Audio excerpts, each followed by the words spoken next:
It didn't kill you, it just made sure you stopped trying to live. There's a quiet kind of suicide that doesn't make headlines. No blood, no drama, no final note. Just the slow suffocation of a soul under the warm, weighted blanket of repetition. You know it. You're probably living it. A death by sameness. Master's stability. You wake up to the same alarm, muting it like you mute your own instincts. You shower in the same temperature, eat the same breakfast, and march yourself into the same office wearing your I'm fine mask like it's regulation. The years blur. You're proud of your routine, your consistency, your ability to keep it together. But keeping it together is not the same as being alive. Routine has seduced you, not like a passionate lover, but like a nurse quietly overdosing your IV. It promised you safety, and you, in your desperate attempt to avoid pain, believed it. You built your life like a hallway with no doors, predictable, padded, painless. You forgot that the absence of pain isn't joy, it's numbness, and you call that being an adult. You used to feel things, you used to crave something, though you couldn't name it. Maybe it was danger, maybe it was greatness, maybe just different.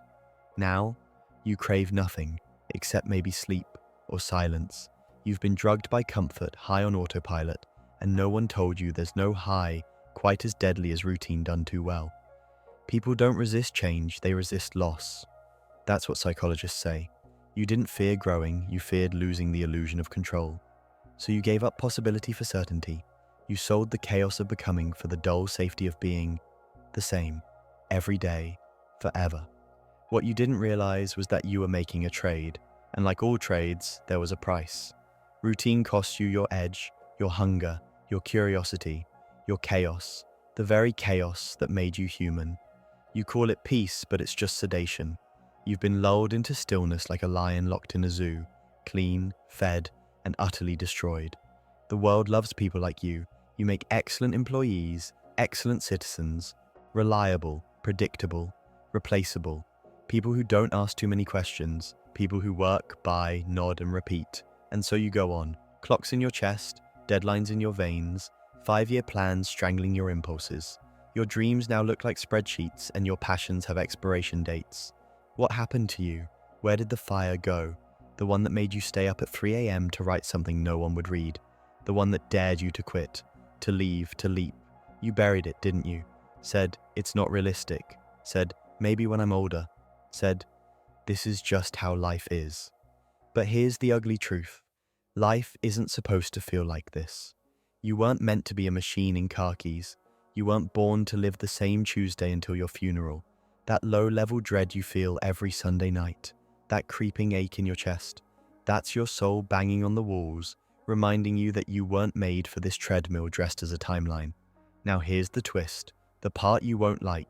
You chose this. No one forced you into this dull little prison. You picked the cage, you locked the door. Every time you said, I'll do it later. Every time you stayed instead of leaving. Every time you shrank to fit into someone else's idea of stability. Those were your decisions.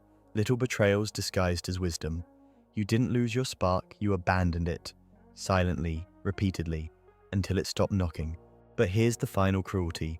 Even if you somehow break out, burn the job, leave the city, chase the damn storm, you'll still suffer.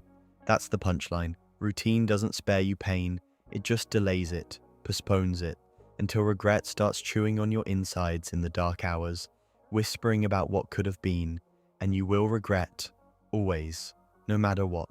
That's the cost of being conscious. There is no version of life without regret. That's the tax you pay for having options. So the question isn't, will I suffer? The question is, what am I willing to suffer for? Because routine will demand your life without ever asking your permission. It will take your 20s, your 30s, your wildness, your wonder. And you'll thank it for the stability. You'll call it growing up, but inside you'll know you didn't grow. You stalled, you calcified. No dragons slain, no monsters faced, no depths plumbed, just boxes checked. You'll sit on your couch at 65 with a decent pension and a good credit score, and you'll feel nothing. Because your life was a museum of missed chances, safe, predictable, and empty. Don't confuse motion for meaning. Don't confuse discipline for death. Routine is a tool, not a religion. Use it to build, not to bury. because the graveyard is full of people who followed the rules, and none of them made history.